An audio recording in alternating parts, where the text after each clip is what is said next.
ভারতের প্রধানমন্ত্রী নরেন্দ্র মোদীর সঙ্গে ফোনে কথা বলেছেন বাংলাদেশের অন্তর্বর্তীকালীন সরকারের প্রধান উপদেষ্টা ডক্টর মোহাম্মদ ইউনূস।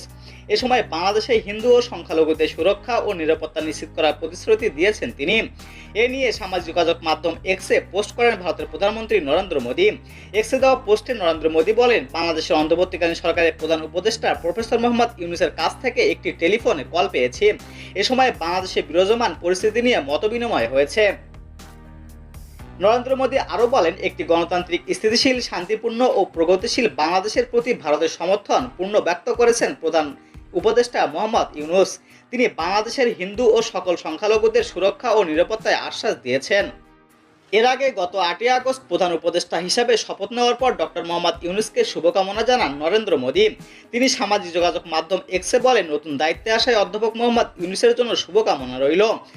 আশা করছি দেশটিতে স্বাভাবিক অবস্থা ফিরবে, হিন্দু ও অন্যান্য ধর্মাবলম্বীদের নিরাপত্তা নিশ্চিত করা হবে।